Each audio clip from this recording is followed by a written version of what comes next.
بسم اللہ الرحمن الرحیم۔ السلام علیکم سامعین، امید ہے بلکہ یقین ہے آپ سب خیریت سے ہوں گے۔ ہم کتاب پڑھ رہے ہیں 100 موضوع اور 500 داستان، اور ہم الحمدللہ موضوع یعنی باب نمبر 87 پہ پہنچ گئے ہیں اور اب 100 کے قریب پہنچنے والے ہیں۔ بہت جلدی ہمارا سفر طے ہو جائے گا، اور یہ ہم اب کیونکہ جلد سوم پر آ گئے ہیں، اول دوم جلد پہلے پڑھ لی تھی، سوم جلد پڑھ رہے ہیں، اور یہ ہے ریڈنگ کا پارٹ نمبر 12۔ یہاں پر ہم جو باب پڑھیں گے، باب نمبر 87، اس کا عنوان ہے مہمان نوازی، اور اس کے علاوہ باب نمبر 88 جس کا عنوان ہے مکر۔ یہ دونوں تو ہم تسلی سے پڑھ لیں گے، لیکن اگر ٹائم ہوا تو پھر 89 نمبر پہ جو باب ہے جس کا عنوان ہے نیت، ہم وہ بھی پڑھ لیں گے، اور اگر نہ پڑھ سکے تو اگلی نشست میں۔ تو آئیے باقاعدہ ریڈنگ کا آغاز کرتے ہیں۔ باب 87 مہمان نوازی جس کا عنوان ہے، لکھا ہے قرآن مجید میں ارشاد باری تعالیٰ ہوتا ہے، سورہ الذاریات آیت نمبر 24۔ ترجمہ: کیا آپ کے پاس ابراہیم کے قابل احترام مہمانوں کی داستان پہنچی ہے؟ اور یہاں پہ سوالیہ نشان ہے۔ اور اسی طرح لکھا ہے رسول اکرم صلی اللہ علیہ وآلہ وسلم نے ارشاد فرمایا کہ جب کسی قوم کے پاس کوئی مہمان جاتا ہے تو وہ اپنی رزق روزی آسمان سے اپنے ساتھ لے کر جاتا ہے۔ اور یہاں پر حوالہ نوٹ کیجئے، جامع السعادات 2/151۔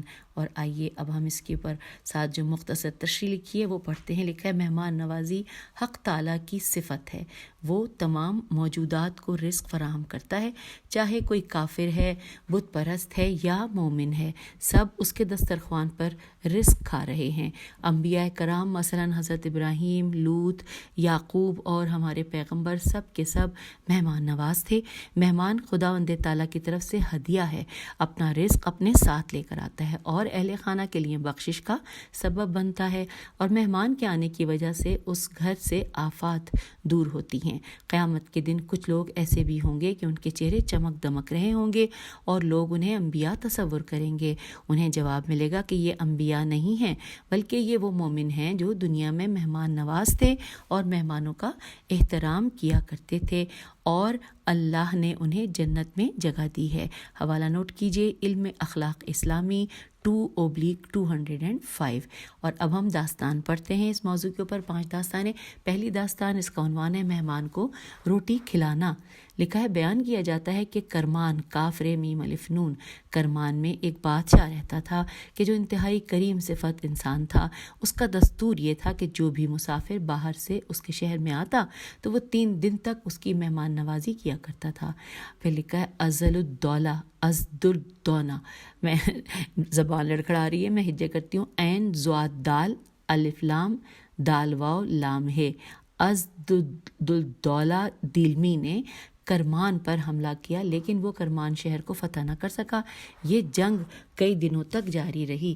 جیسے ہی سورج طلوع کرتا تو طرفین میں جنگ شروع ہو جاتی اور دونوں اطراف سے فوجی قتل ہوتے۔ جیسے ہی رات ہوتی تو کرمان کا بادشاہ اپنے دشمن لشکر کی طرف بہت سا کھانا روانہ کیا کرتا تھا۔ پھر لکھا ہے ازدردولہ نے اسے ایک قاصد کے ہاتھوں یہ پیغام بھیجا کہ یہ تو کیا کر رہا ہے، دن کو ہماری فوج کو قتل کرتا ہے اور رات کو ان کے پاس کھانا بھیج دیتا ہے۔ اس نے جواب دیا کہ جنگ کرنا مردانگی ہے اور کھانا کھلانا جواں مردی کا ثبوت ہے۔ اگرچہ لوگ میرے مخالف ہیں، مگر میرے ملک کے اندر یہ مسافر ہیں، ہم آنے والے مہمانوں کا احترام کرتے ہیں، اور یہ بات جواں مردی کے خلاف ہے کہ ہمارے پاس کوئی مہمان آئے اور اسے کھانا نہ دیا جائے۔ عزالدولہ نے کہا، جو شخص اتنا مہمان نواز ہے اور اتنا شان و شوکت والا ہے، اس کے ساتھ جنگ کرنا میرے لیے بھی جائز نہیں ہے۔ چنانچہ عزالدولہ نے جنگ بند کر کے اس سے مصالحت کر لی۔ حوالہ نوٹ کیجئے، جوامع الحکایات جیم واو الف میم عین، جوامع الحکایات صفحہ نمبر 216۔ اور اب دوسرے نمبر پہ داستان پڑھتے ہیں جس کا عنوان ہے مہمان کا احترام۔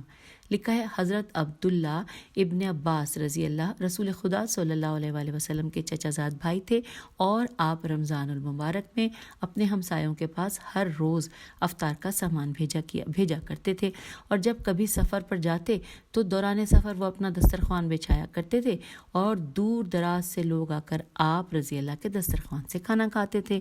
ایک دفعہ دوران سفر وہ اپنے غلام سمیت ایک عربی خیمے میں پہنچے اور اپنے غلام سے کہا کہ آؤ دیکھتے ہیں کہ یہ عرب ہم سے کیسا سلوک کرتا ہے۔ تو پھر لکھا ہے کہ حضرت عبداللہ خوبصورت اور خوش بیان مرد تھے. اس صاحب خانہ نے ان کے لیے اپنی چادر بچھائی اور انہیں بڑے احترام سے بٹھایا اور اپنی بیوی سے جا کر کہا کہ ایک محترم اور معزز انسان آج ہمارا مہمان ہے. کیا گھر میں کوئی چیز ہے جس سے اس عظیم انسان کی مہمان نوازی کی جا سکے؟ عورت نے کہا کہ بس ہمارے گھر میں ایک بھیڑ ہے جس کے دودھ سے ہماری شیرخوار بچی کی زندگی منسلک ہے. اس مرد نے کہا کہ اس کے علاوہ کوئی چارہ نہیں کہ یہ بھیڑ ذبح کر کے مہمان نوازی کی جائے. اس نے بھیڑ کو ذبح کرنے کے لیے چھری اٹھائی. اس کی بیوی نے کہا بھیڑ تو ذبح ہو جائے گی، کیا تو اس بھیڑ کو ذبح کرنے کے بجائے اپنی بیٹی کو ذبح نہیں کر رہا؟ اس مرد نے کہا کہ چاہے کچھ بھی ہو جائے اس مہمان کا احترام ضروری ہے. اس نے کچھ اشعار پڑھے جن کا مفہوم یہ تھا کہ اے نادان عورت، اس بچی کو بیدار نہ کرنا. اگر بچی بیدار ہو کر رونے لگی تو میرے ہاتھ سے بھیڑ ذبح نہیں ہوگی. المختصر اس نے بھیڑ ذبح کی اور اپنے مہمان کو اس کا گوشت کھلایا. حضرت عبداللہ نے ان کی تمام باتیں سنی. جب صبح ہوئی تو عبداللہ نے اپنے غلام سے پوچھا کہ تمہارے پاس کتنی رقم موجود ہے؟ تو آپ رضی اللہ کے غلام نے کہا کہ میرے پاس سفر خرچ کے علاوہ 500 اشرفی زیادہ ہے. آپ نے غلام کو حکم دیا کہ وہ 500 اشرفی سرب کو دے دو. غلام تعجب کرنے لگا اور کہا کہ جناب، اس نے جو ہمارے لیے بھیڑ ذبح کی تھی اس کی قیمت 5 اشرفی سے زیادہ نہ تھی اور آپ اسے 500 اشرفی دے رہے ہیں. تو حضرت عبداللہ نے فرمایا اس کا کل ترکہ صرف ایک بھیڑ ہی تھی. اس نے اپنا سارا اثاثہ ہماری مہمان نوازی میں صرف کر دیا. حد یہ ہے کہ اس نے ہمیں اپنا میوہ قلب یعنی بیٹی پر بھی مقدم رکھا. اور یہاں پر داستان مکمل ہوئی. حوالہ ہے پیغمبر و یاران 4/223 اور اسد الغابہ 3/341. اور تیسرے نمبر کی داستان پڑھتے ہیں. عنوان ہے قوم لوط. لکھا ہے قوم لوط کی بدبختی کی اصل بنیاد بخل تھی، کیونکہ یہ قوم ایک شاہراہ کے کنارے آباد تھی. لوگوں کے کاروان وہاں سے گزرا کرتے تھے اور ان سے کھانا مانگتے تھے. یہ لوگ بخل کی وجہ سے مہمان نوازی سے تنگ آ گئے.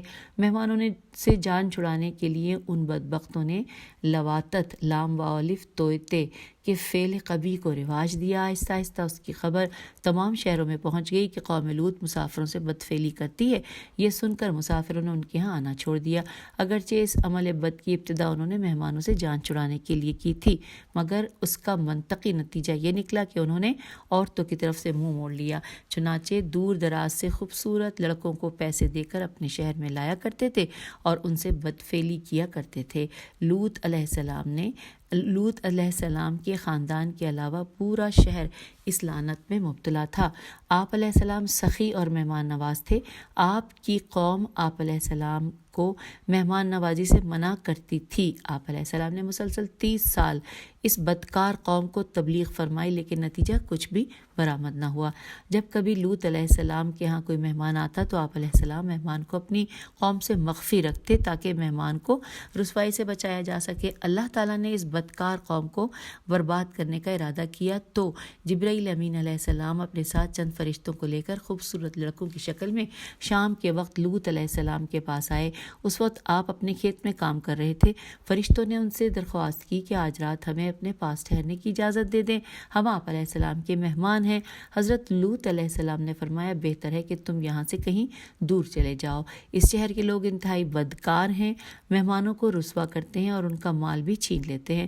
فرشتوں نے کہا اب کافی وقت گزر گیا ہے، اس وقت ہم کہیں جانے کے قابل نہیں ہیں، لہٰذا آج ہمیں اپنا مہمان بنا لیں.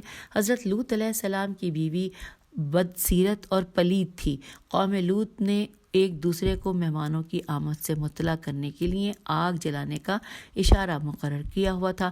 گھر میں جیسے ہی مہمان وارد ہوئے، حضرت لوط کی بیوی نے گھر کی چھت پر آگ جلا دی اور اس طریقے سے بدکار قوم کو مہمانوں کی آمد سے مطلع کیا. آگ کے شعلے دیکھ کر چاروں طرف سے بدکار لوگ لوط کے مکان پر امٹ آئے، ان کے گھر کا محاصرہ کر لیا اور حضرت لوط علیہ السلام سے کہا کہ وہ مہمان ان کے حوالے کریں.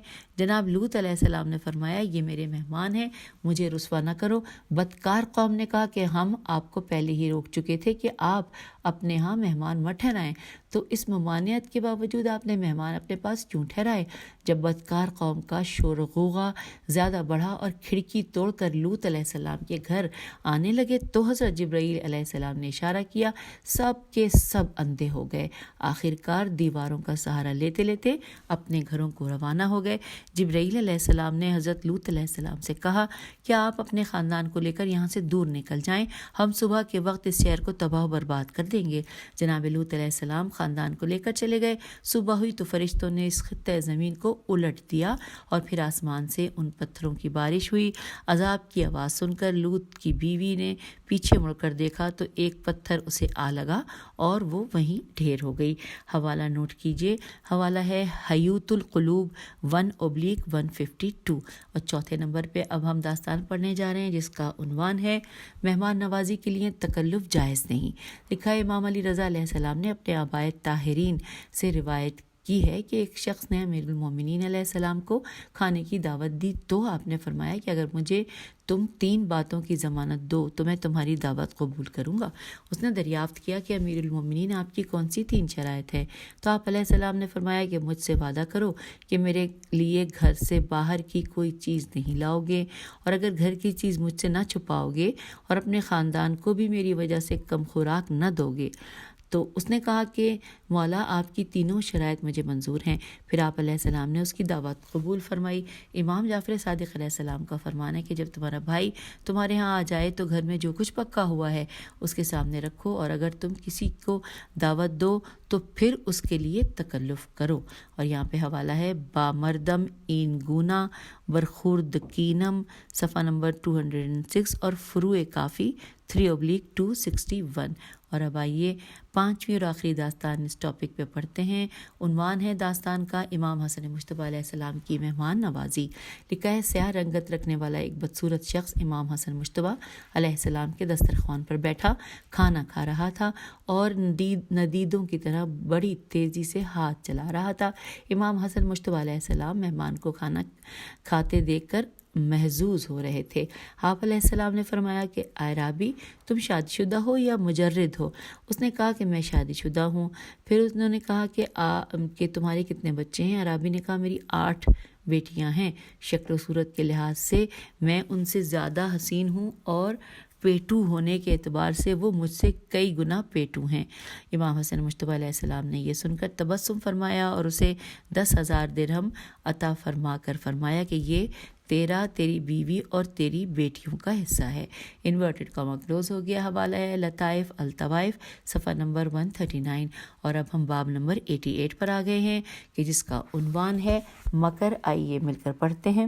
قرآن مجید میں ارشاد باری تعالیٰ ہوتا ہے، اور یہاں پر یہ سورہ فاطر کی آیت نمبر 43 ہے، ترجمہ کہ برام کر ہمیشہ مکار کو ہی نقصان دیتا ہے۔ بے رے الف میم کافرے، برا مکر لکھا ہوگا یہ، ہاں وہ میں نے غلط پڑھا، برا مکر ہمیشہ مکار کو ہی نقصان دیتا ہے۔ لکھا ہے رسول اکرم صلی اللہ علیہ وآلہ وسلم نے ارشاد فرمایا وہ شخص ہم میں سے نہیں جو کسی مسلمان سے مکر و فریب کرے۔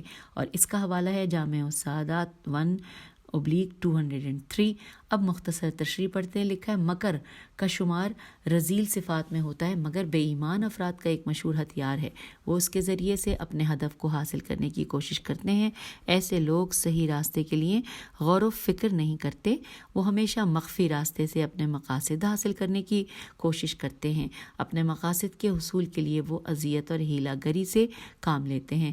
مکار ظاہری طور پر دشمن کے لباس میں نہیں ہوتا، ہمیشہ دوست بن کر اپنے آپ کو دیندار بنا کر لوگوں کے سامنے ظاہر ہوتا ہے، اور پھر لوگوں کا اعتماد حاصل کرنے کے بعد ان کے ساتھ دھوکہ کرتا ہے اور انہیں گمراہی میں مبتلا کرتا ہے۔ مکر کا سرچشمہ 2 رنگی ہے۔ 2 رنگی اور ہیلا گری آپس میں لازم و ملزوم ہیں۔ مکار شخص کا ٹھکانہ جہنم ہے۔ مکار لوگوں سے بچنے کا واحد حل یہ ہے کہ جہاں کہیں 2 رنگی کا امکان ہو تو انسان اسے چھوڑ دے۔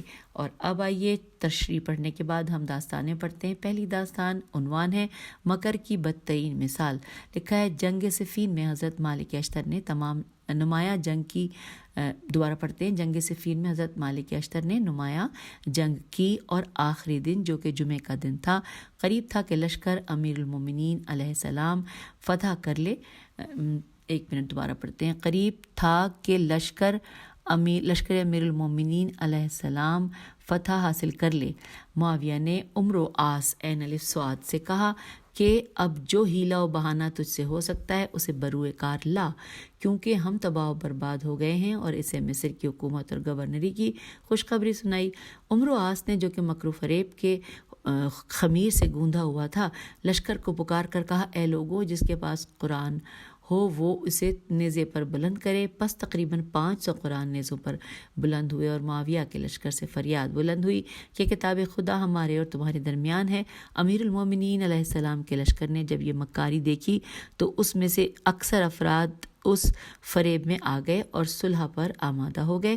امیر المومنین علیہ السلام نے فرمایا کہ ان کا یہ عمل مکر و فریب ہے. وہ کہنے لگے کہ ہمارے لیے یہ ممکن ہی نہیں کہ ہمیں قرآن کی طرف بلایا جائے اور ہم اسے قبول نہ کریں. پھر لکھا ہے حضرت علی علیہ السلام نے اپنے لشکر سے خطاب کر کے فرمایا کہ اپنے دشمنوں سے جنگ کرنے کے لیے جاؤ، ان کے مکر و فریب میں نہ آؤ، کیونکہ معاویہ اور عمر و عاص اور اس کے ساتھی اہل قرآن نہیں ہیں. میں انہیں تم سے زیادہ بہتر جانتا ہوں. اور امیر المومنین علیہ السلام نے ان بدبختوں کو جتنی بھی نصیحت کی اور وہ انہوں نے قبول نہ کی. اور آخرکار اشعث بن قیس لعین اور اس کے ساتھیوں نے آپ کو دھمکی دی کہ ہم آپ کے ساتھ وہی کچھ کریں گے جو لوگوں نے عثمان کے ساتھ کیا تھا. مجبوراً امام علیہ السلام کو مالک اشتر سے کہنا پڑا کہ جنگ بند کر دو. چنانچہ عمر و عاص لعین اپنے اس مکر و فریب کے ذریعے کامیاب ہو گیا. اور یہاں پر اب آپ کو حوالہ نوٹ کرنا ہے جوامع الحکایات صفحہ نمبر 99. اور اب پڑھتے ہیں دوسرے نمبر پہ جو داستان ہے اس کا عنوان ہے عقل مند وزیر کا جواب. لکھا ہے استعمار یعنی کہ سپر پاورز کی ہمیشہ یہ کوشش ہوتی ہے کہ چھوٹے ممالک کو تباہ برباد کیا جائے. وہ دوستی کے لباس میں مکر و ہیلے کے ساتھ اپنے مقاصد حاصل کرتے ہیں. جس وقت ایران میں ناصر الدین قاجار قاف الف چ الف رے حکمران تھے تو انہوں نے اپنا وزیر اعظم مرزا محمد تقی خان کو مقرر کیا تھا. جب کبھی وہ غیر ملکی سفیروں سے ملاقات کیا کرتے تھے تو مدرسہ دارالفنون کے ایک استاد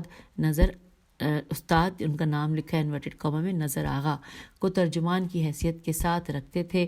نظر آغا کا بیان ہے کہ ایک دفعہ مرزا محمد تقی خان کی ملاقات ایک روسی سفیر سے ہوئی اور مجھے بطور ترجمان وہاں بلایا گیا.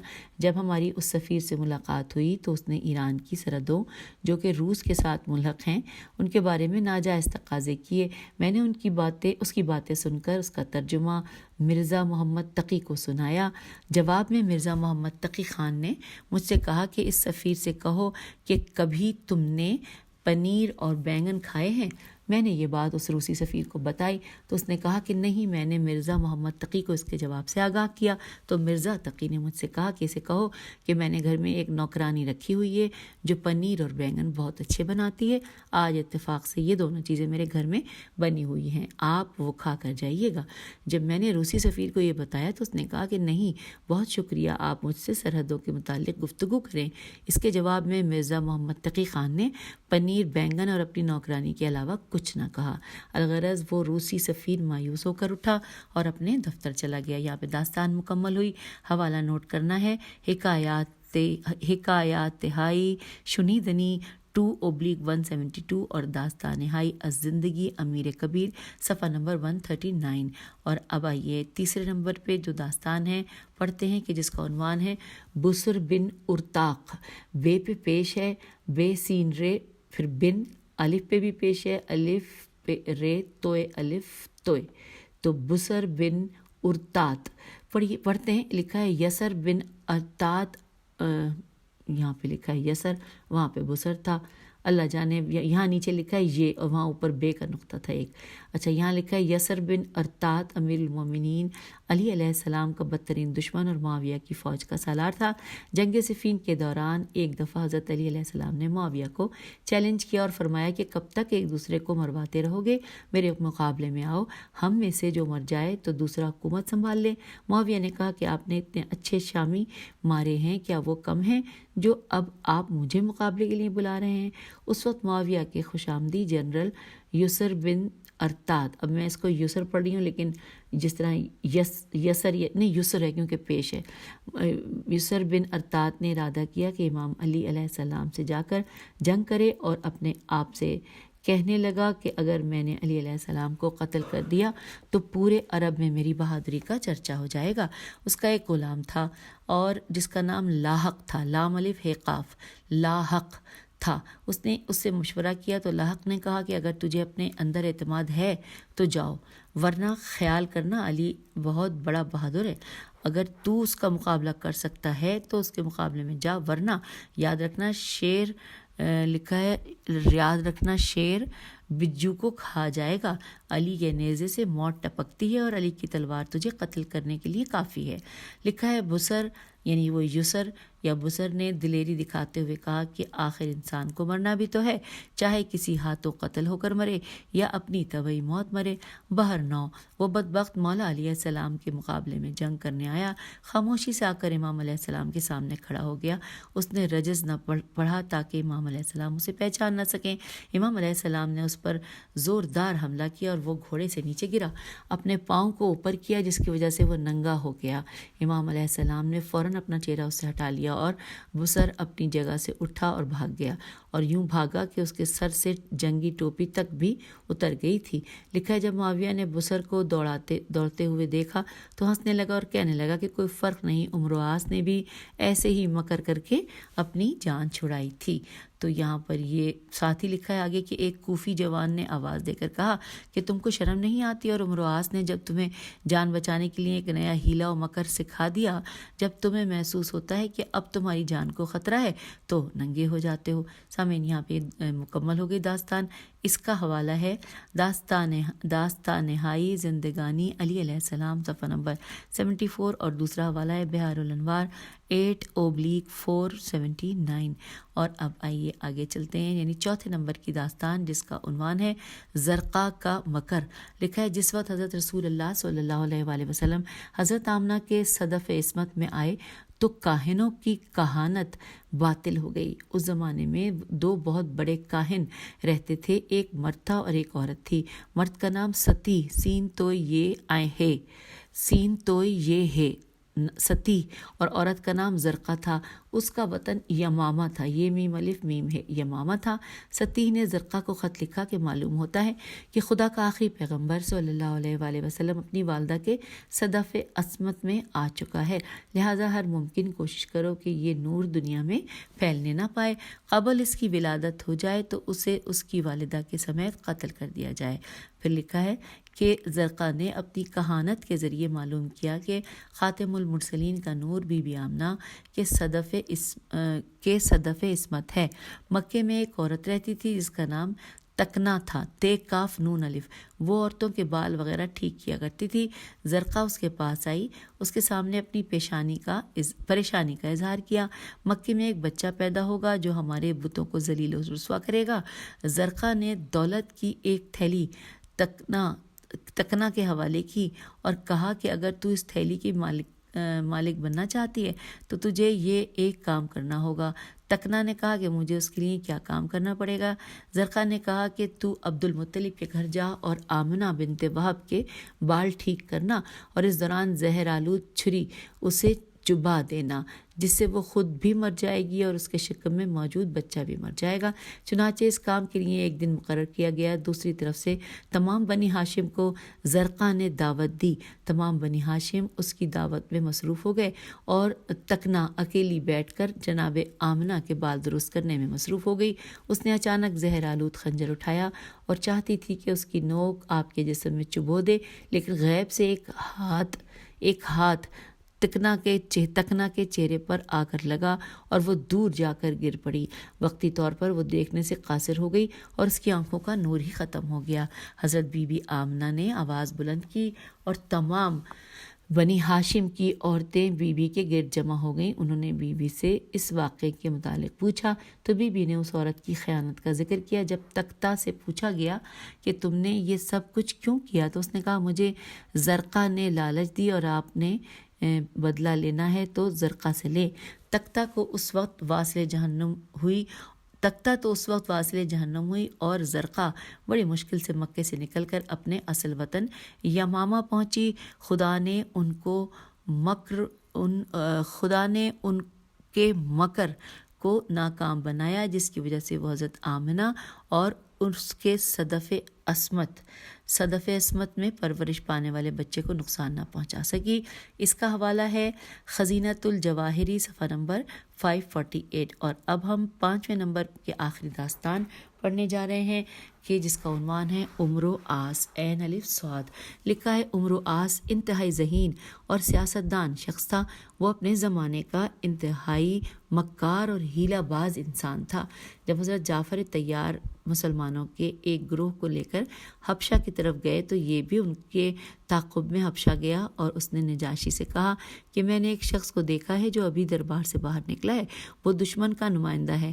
آپ مجھے اجازت دیں کہ ہم اسے قتل کریں اور تاکہ ہم اس سے اپنا انتقام حاصل کر سکیں. ان لوگوں نے ہمارے بزرگوں کی بہت زیادہ توہین کی ہے. نجاشی نے جب اس کی یہ بات سنی تو اسے بہت غصہ آیا اور اس نے زوردار مکہ عمرو آس کے منہ پر رسید کیا. یہی عمرو آس حضرت ابو بکر کے دور میں سپہ سالار مقرر ہوا اور سپاہ کو لے کر شام گیا اور حضرت عمر کے دور خلافت میں یہ شخص فلسطین کا حاکم رہا اور پھر فوج لے کر اس نے مصر کو فتح کیا اور پھر کچھ عرصے وہاں پر اس نے حکومت کی. عمر کے دور خلافت میں وہ 4 سال تک مصر کا حکمران رہا اور اس کے بعد حضرت عثمان نے اسے معزول کیا. حضرت عثمان سے اس کے روابط ختم ہو گئے تھے اور ایک دوسرے کے دشمن ہو گئے تھے. وہ حضرت عثمان پر ہمیشہ تنقید کیا کرتا تھا. ایک دفعہ حضرت عثمان ممبر پر بیٹھ کر گفتگو کر رہے تھے. اس نے کھڑے ہو کر کہا کہ تو نے بہت غلط طریقے اختیار کیے ہیں. تیرے انحرافات کی وجہ سے پوری امت منحرف ہو جائے گی. تمہیں چاہیے کہ اپنی حالت درست کرو یا خلافت کو چھوڑ دو. یہی عمرو آس گاہے بگاہے حضرت علی علیہ السلام کی خدمت میں بھی پیش ہوتا رہا اور عثمان کے خلاف ترغیب دیتا. کبھی یہ مکار شخص طلحہ و زبیر کے پاس جاتا اور انہیں حضرت عثمان کے قتل کی ترغیب دیا کرتا تھا. اس شخص کی بیوی حضرت عثمان کی مادری بہن تھی. اس نے عثمان کی دشمنی میں اسے بھی طلاق دے دی. جب حضرت عثمان مارے گئے تو اس کے بعد معاویہ نے حضرت علی علیہ السلام کے خلاف بغاوت کا علم بلند کیا تو یہی شخص معاویہ کے ساتھ شامل ہو گیا.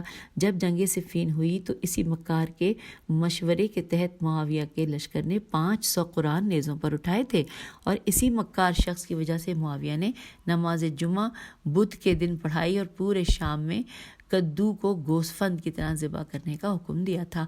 الغرض اس شخص نے بہت زیادہ ہیلوں میں کام لیا اور شام کے لوگوں نے عقل سے عاری ہونے کے ناطے ان تمام احکامات کو مانا. اور جب اہل شام کو یہ خبر ملی کہ حضرت امیر المومنین محراب عبادت میں شہید ہوئے ہیں تو شامیوں نے کہا کہ کیا علی نماز بھی پڑھتے تھے؟ شامیوں میں یہ پروپیگنڈا عمرو آس نے پھیلایا تھا کہ نعوذ باللہ علی علیہ السلام نماز نہیں پڑھتے، اس لیے ہم ان سے جنگ کر رہے ہیں. حوالہ نوٹ کیجئے پیغمبر و یاران 54 سے کوما اور 72 اور /5. تو یوں ہم نے باب نمبر 88 تک پڑھ لیا اور اب چونکہ 28 منٹس ہو چکے ہیں، اب اگر ہم اگلا باب یعنی باب نمبر 89 پڑھیں گے جس کا عنوان نیت ہے تو پھر یہ اس نشست میں ٹائم بہت زیادہ ہو جائے گا. اس لیے میرے خیال سے آپ سے اجازت چاہتی ہوں. اگلی نشست میں آگے پڑھیں گے. خدا حافظ. فی امان اللہ.